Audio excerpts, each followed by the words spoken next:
So online dating kind of sucks. I've been doing it for a few months now, and I have to say, I think I'm more miserable now than I was before I started dating. I was single for 10 years. I was happy and content.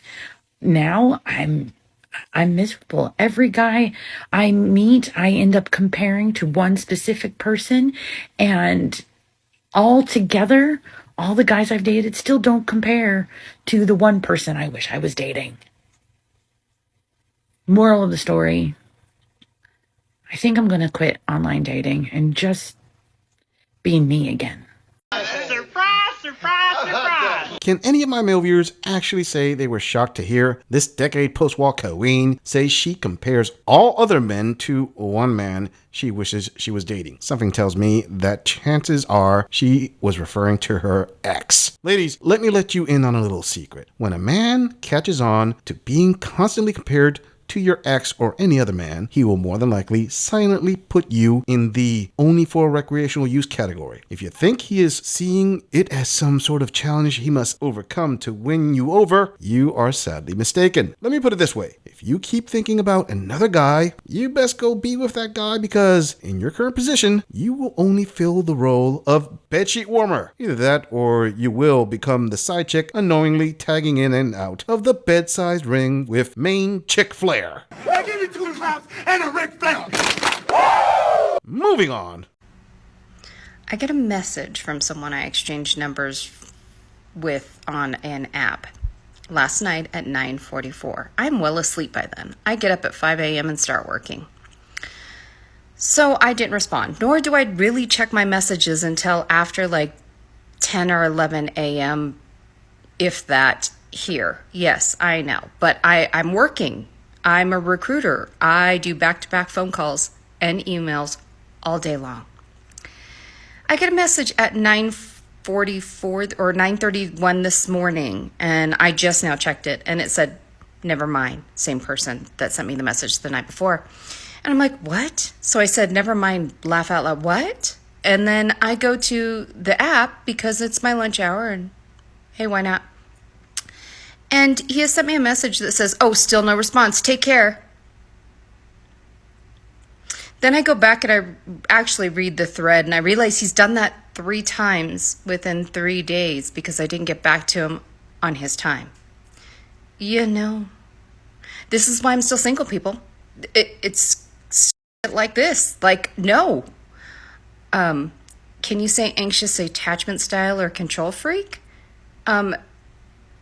I need time to get back to you? Yeah. This is why I'm still single. She's going to sink, Captain. But she can't sink. She's unsinkable. Oh, wait a minute there, queen.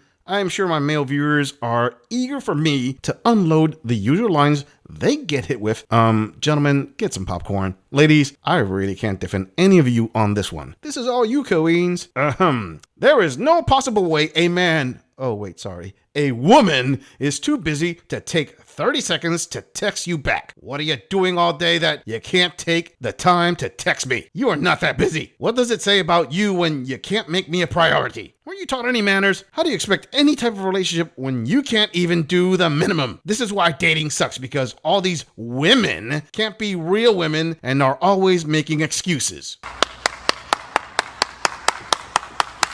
The thing is, this queen experienced what it's like on the other side of this argument, and she still finds a way to blame men for dating issues. Fam, that's like a chef eating a badly prepared meatloaf he actually served at a restaurant, and he recognized it as subpar, and he still blames the customers for sending it back to the kitchen. Emotional, damn it! Ladies, make it make sense. You can't be the victim always, regardless of which side of the argument you are on. Dating is not a two-headed coin where men only get the tails choice. Sorry, queens, but unlike the romance novel smut you absorb like a sponge, you don't get plot armor in real life. You actually can be the cause of modern-day dating issues. I know it's hard to believe, but having a built-in taco and fun bags does not absolve you from the consequences of your choices. Either that, or you can keep thinking someone else has total control of your relationship destination. Moving on. Okay, so I decided to do a TikTok where I'm just talking. Never done one before. And I figured, why not? Maybe this can be a little bit of therapy for me. So I just recently started dating the last couple of months. Been single for a while. And the whole like family stuff and COVID happened, and it just kind of pushed things back. So now I was kind of like, ready to go, ready to start dating. Let's go. Hit it kind of hard. It's been pretty fun. Nothing like crazy, or been out with like a lot of guys, a lot of good, decent guys. Nobody that was just crazy. And anyway, something's just been pretty standard, pretty regular. Never dated before because I was in 2 long relationships since I was 18. So it's not like I am used to talking to different people. But anyway, I guess my issue is that I find myself being very, like, I don't trust anybody. And I don't know if it's because of like the videos that I see on TikTok, or I don't know, like videos online that I see that I'm like super hyper aware of things now that I never paid attention to. And like one thing is like the snap. I'm 42 years old. I am very confident when I say my male viewers will point to this video as a shining example of modern day women going full speed on those carousel rides. And ladies, you can't say any of the men, to include this gorilla, wrongly labeled anything here. Her own words now. Dating a couple of months. Hit it kind of hard. Been out with a lot of guys. Him, her, him,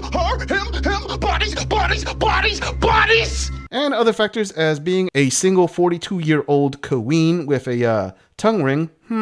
Ladies, don't get me wrong, as I am not saying she can't do any of that. It's her taco. She can have as much sour cream variety she wants, topping it off. Being a modern day woman and speed dating is completely okay in the West. But don't think that doesn't come with consequences. Just like you ladies can do whatever with your taco, men can deny you a sour cream refill. We decide our fates, not you. I did have Snap, but I only used it because when my little one was like 4 or 5, it was like a source of entertainment. Like all the filters, like it would get him like very distracted. And then everybody started like, oh, what's your Snap? And I'm like, I'm too old for this shit. But I actually kind of liked it because I felt like you could get to have that conversation with somebody and them not see all your information like they would like on Instagram or Facebook that has like personal pictures or whatever. Like it's just a little bit more personal. Snapchat is again impersonal, and I guess for people that are trying to keep everything down low or whatever. But anyway, and then I saw this one video and the girl was like, yeah, he took forever to respond to me, and then he posted a story and then I saw his Snap score go up. And so like now I'm all hyper aware of that, and like before I never even gave a shit or even thought about it. Queen, men still don't care about it. Ladies, do you want to know why men just hit it and quit it? How come? Tell me why? Say it! Say it! Here is something you may not have thought of. This queen started off by saying she had been on a lot of dates and now is talking about Snapchat trauma. Do you actually think men who have their lives together and are of value want to spend any amount of time listening to the OMG, their Snap score went up rant? Okay, I understand. You ladies want conversation. Got it! But there is a difference between a productive conversation and whatever this is. For example, ladies, how many of you have told your man about an issue and you don't want him to resolve it? You just want him to listen. Men will point out if you don't want their opinion on the issue, don't mention it to them, because that is not a conversation. That is a selfish demand of only an audience to your personal movie, starring you, directed by you, and produced by you. And now I'm like, I mean, and I know I shouldn't be. Who cares, right? I mean, you're just dating somebody, but then I guess it's like their behavior mimics how they're going to be in a relationship. I don't know. Am I the only one? Am I going crazy? Being where, I don't know, if I want to talk to somebody, I'm excited about it. I want to respond right away. But then it's like in the back of my head, I'm like, okay, don't come across like too available or too eager. And then I'm like, I'm too old. If I want to go out and I want to go on a date tonight or whatever, and you're asking me, I mean, I'm not going to wait an hour to respond. And then, it's just a tug of war. This really sucks. Like they say, there's definitely piss in the freaking dating pool, especially. Was it just me, or did she blabber for 3 consecutive minutes? She didn't make a valid point and utterly failed to explain why dating at 40 sucks. Ladies, communication is important, but it is clear that some of you modern dating queens think that going on a pointless rant is actual communication. I ask you, if this is an example as to the quality conversation men are looking forward to, is there really a wonder as to why men are the way they are? This is the equivalent of having a conversation with a toddler. Usually in a video like this, I would fast forward to the point, except there wasn't a point here other than showing you ladies why men try to get some of you women to the sack as quick as possible to get some reward after going through this type of agony. I'm just saying, if you enjoy this audit, click on the video in the end screen for more content. If you would like to support the channel, please follow the link in the description to donate to our beer fund, or like, subscribe, and share this video on other social media platforms. If you agree or disagree with anything about this audit, please let us know in the comments. I'm going to leave this audit right here. I'll see all of you in the next episode.